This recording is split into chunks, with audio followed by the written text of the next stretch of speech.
Hello बच्चों, आज की इस क्लास में हम मैथ एक्सरसाइज 7.2 उसके जो रिमेनिंग क्वेश्चंस हैं उन्हें समझेंगे। क्वेश्चन नंबर 1 to 4 मैंने आपको पहले ही 2 वीडियोस में समझा दिए थे, तो अभी हम आ जाते हैं क्वेश्चन नंबर 5 पे। आप अपना बुक निकाल के क्वेश्चन पढ़िए। क्वेश्चन ये है कि एक डायग्राम बनाई है इन्होंने, ट्रायंगल ए बी सी और ट्रायंगल बी डी सी। ये दो आइसोसेलेस ट्रायंगल्स हैं जिनका बेस कॉमन है, मतलब साइड बी सी दोनों में कॉमन है। तो अगर हम कहें ये आइसोसेलेस ट्रायंगल्स हैं तो उसका क्या मतलब होता है? आपको याद है कि भूल गए? आइसोसेलेस ट्रायंगल्स का मतलब दो साइड्स उनकी इक्वल होंगी। यहाँ पर ए बी ए सी के बराबर है और बी डी सी डी के बराबर है। तो ये गिवन मतलब क्वेश्चन में ये इंफॉर्मेशन दे रखी है। हमने प्रूव क्या करना है? हमने प्रूव करना है एंगल ए बी डी, ये वाला एंगल जो है ये इसके बराबर है। तो अभी आपको ऐसे क्वेश्चन पढ़ के कुछ क्लिक करना चाहिए माइंड में। एक चीज क्या क्लिक करनी चाहिए कि आइसोसेलेस ट्रायंगल है तो इसका क्या मतलब होगा कि जो एंगल इक्वल साइड के अपोजिट हैं वो भी इक्वल होते हैं। जो हमारी थ्योरम थी 7.2, जो एंगल्स होते हैं opposite to the equal side वो भी इक्वल होते हैं। इसका मतलब है, अगर इसको मैं नेम कर दूं एंगल 1, ये एंगल है 1 और ये एंगल है 2, तो एंगल 1 जो है एंगल 2 के बराबर है बाय थ्योरम 7.2। 7.2 क्या होती है? Angles opposite to the equal sides of isosceles triangle are equal. तो वैसे नीचे भी आइसोसेलेस ट्रायंगल है, इसको कर देते हैं एंगल 3, इसको कर देते हैं एंगल 4। तो एंगल जो 3 है वो एंगल 4 के बराबर है। Same theorem.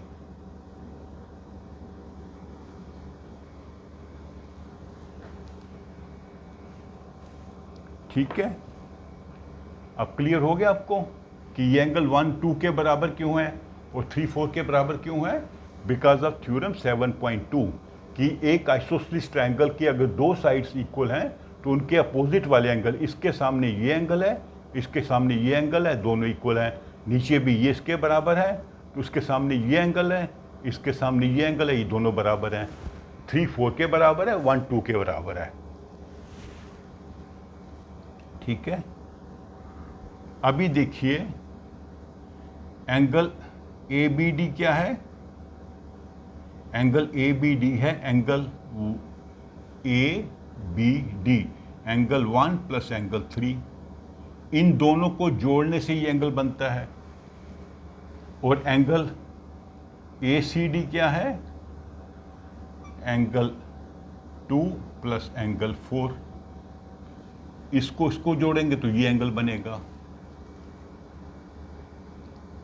करेक्ट। अभी हम जानते हैं कि एंगल 1 जो है एंगल 2 के बराबर है। जितना ये एंगल है उतना ये एंगल है। मान लीजिए ये 60 डिग्री है तो ये भी 60 डिग्री है। तो हम क्या करेंगे? हम 1 की जगह लिख देंगे 2। ऐसा करते हैं,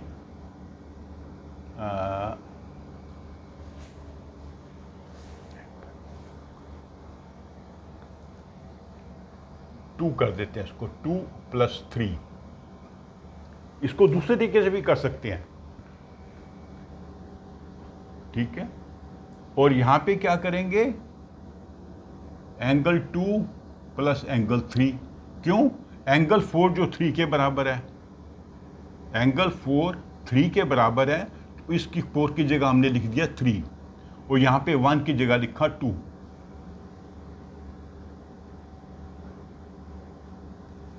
1 3 जो है 1 2 के बराबर है तो ये 2 + 3 हो जाएगा। ये जो है 2 और 4 के बराबर है, 4 3 के बराबर है, 2 3 कर दिया। तो देखिए अभी हमारी जो यूक्लिड का एक्सियम था, things which are equal to same thing are equal to one another, ये इसके बराबर है, ये इसके बराबर है, ये सेम थिंग है तो ये भी बराबर होंगे। Therefore angle A B D is equal to angle A C D, जो हमने प्रूव करना था।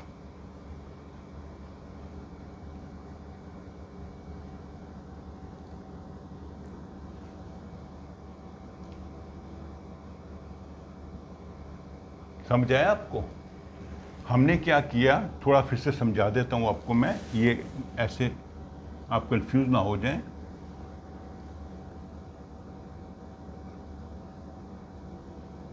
पहले हमने ये चीज़ थ्योरम से प्रूव की, एंगल 1 2 के बराबर है, 3 4 के बराबर है, करेक्ट। उसके बाद में हमने एंगल ए बी डी के दो पार्ट ढूंढे, एक पार्ट है 1, दूसरा है 3, उसके दो पार्ट ढूंढे 2 और 4। यहां से हमने इन दोनों साइडों को बराबर करना है, तभी ये बराबर होंगे तो ये आपस में बराबर होंगे। इनको बराबर करने के लिए क्या किया हमने, ये यूज़ की इंफॉर्मेशन, हमने 1 को रिप्लेस कर दिया 2 से, क्योंकि 1 और 2 बराबर हैं। यहाँ पर 4 को रिप्लेस कर दिया 3 से, क्योंकि 3 और 4 बराबर हैं। तो ये बन जाता है एंगल इक्वल टू 2 + 3, ये भी बन जाता है इक्वल टू एंगल 2 + 3। तो ये चूंकि सेम वैल्यू है तो things which are equal to same thing are equal to one another, ये इसके बराबर है, ये इसके बराबर है, तो ये दोनों आपस में बराबर होंगे। इसको आप डिफरेंट तरीके से भी कर सकते हैं, वो खुद आप ट्राई करिए। मैं आपको हिंट देता हूं, अगर मान लीजिए हम angle 1 is equal to angle 2, हम दोनों साइड पे एंगल 3 ऐड कर दें, when equal things are added to equal things the wholes are equal, ये भी मैं पढ़ा था कि दो इक्वल चीजें हैं a और b के बराबर है, दोनों में हम c ऐड कर देते हैं तो a + c b + c के बराबर होगा। तो दोनों साइड हमने जब 3 ऐड कर दिया तो वैल्यू चेंज नहीं होगी, और हमें मालूम है 3 4 के बराबर है। ये डिफरेंट मेथड है, ये मैं सोचा था आप खुद करेंगे, मैं थोड़ा हिंट दे रहा हूं, करिए। ये गिवन है, हमने ऐड कर दिया दोनों साइड एंगल 3, तो ये वैल्यू बन गई, फिर हमने 3 को 4 से रिप्लेस कर दिया, ये क्या है एंगल ए बी डी, और ये क्या है एंगल ए सी डी। तो वही हमने प्रूव करना था। ऐसे भी प्रूव कर सकते हैं, ऐसे भी प्रूव कर सकते हैं।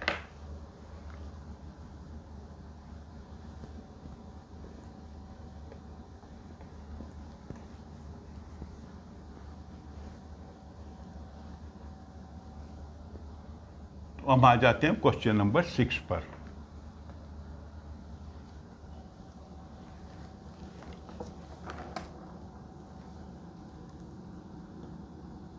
कहाँ गया क्वेश्चन नंबर 6? ये 7 2 5 6। हाँ, A B C is an isosceles triangle, A B is equal to A C and side B A is produce to D. अच्छा, ये डायग्राम बना रखी इन्होंने, वो डायग्राम से दिखे जरा आप।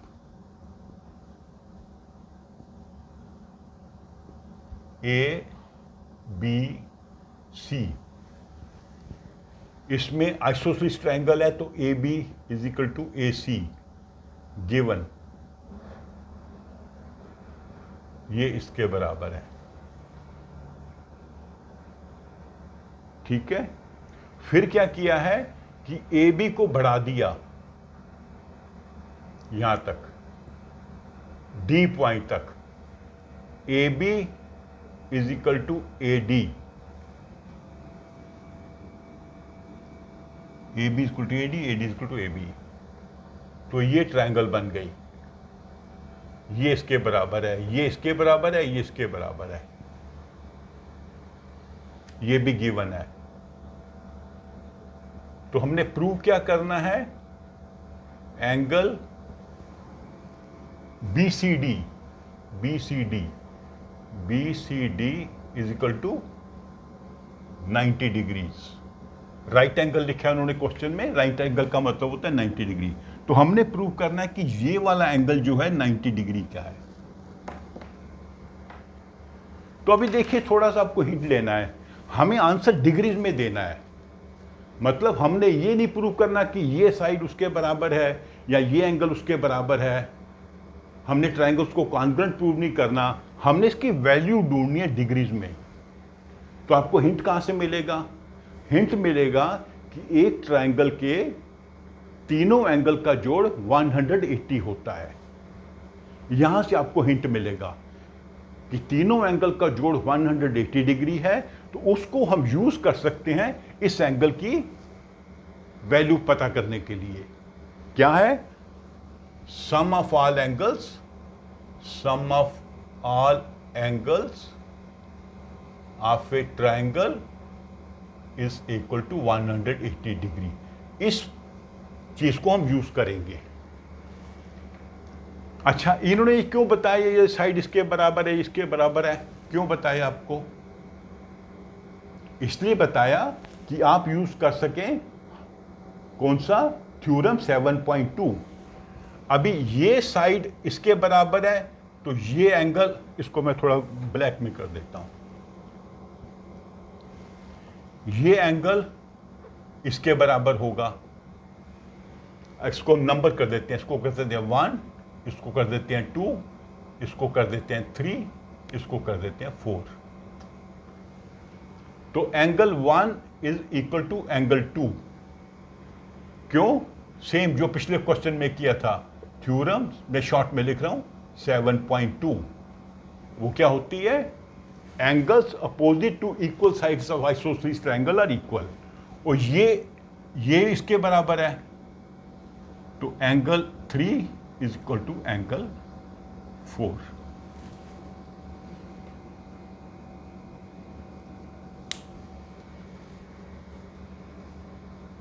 ये हम क्यों कर रहे हैं? आपको कुछ हिंट मिल रहा है?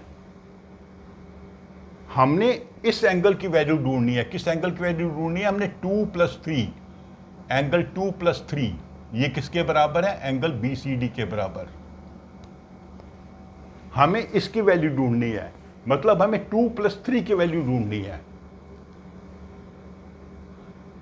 तो हम 4 एंगल बताए हुए हैं, ये इसके बराबर है, ये इसके बराबर है, और हमें मालूम है कि चारों एंगल का जोड़ 180 है। तो अभी हम किसी तरह इसको यूज कर सकते हैं ये पता करने के लिए कि 2 + 3 कितना होगा। सोचिए जरा थोड़ा सा। हम क्या करेंगे? सभी एंगल के जोड़ को 180 के बराबर कर देंगे। सो इन ट्रायंगल ट्रायंगल DBC, ये बड़ी ट्रायंगल जो है DBC, तो इसके क्या एंगल है? एंगल 4, ये एक एंगल है। दूसरा एंगल है एंगल 1, ये वाला एंगल। और तीसरा एंगल क्या है? इसके 2 पार्ट हैं, plus angle 2 plus angle 3 is equal to 180 degree. ये वाला इसमें रीजन देना पड़ेगा हमें। ये 4 एंगल हैं, लेकिन हैं एक्चुअली 3 ही एंगल, क्योंकि ये एक एंगल है।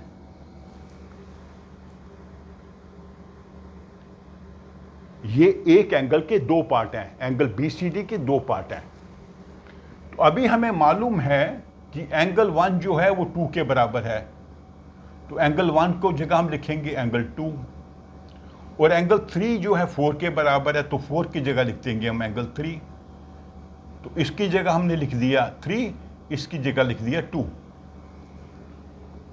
तो ये तो है ही हमारे पास।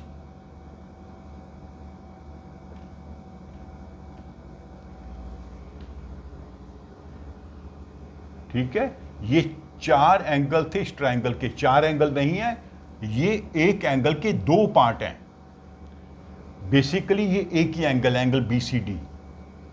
तो 4 की जगह हमने लिख दिया 3 क्योंकि दोनों बराबर हैं, 1 की जगह लिख दिया 2 क्योंकि बराबर हैं। तो अभी क्या बनेगा? ये 2 times angle 2 plus 2 times angle 3, 2 common निकल जाएगा, angle 2 plus angle 3 is 180 degree.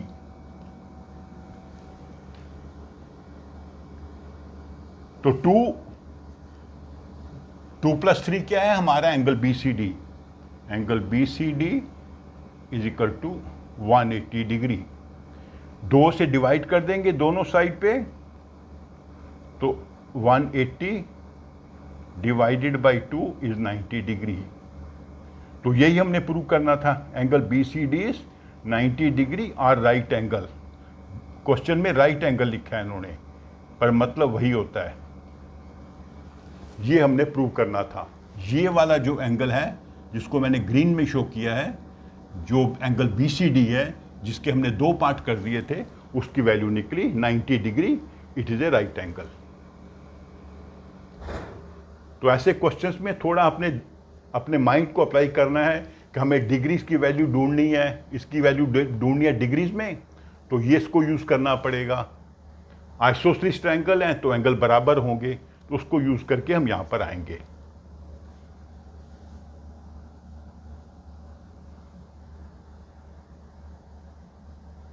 ठीक है, तो इसको ऐसा करते हैं, इस वीडियो को भी लंबा नहीं करते हैं, इसको यहां कंक्लूड करते हैं। बाकी जो 1-2 कितने क्वेश्चंस हैं,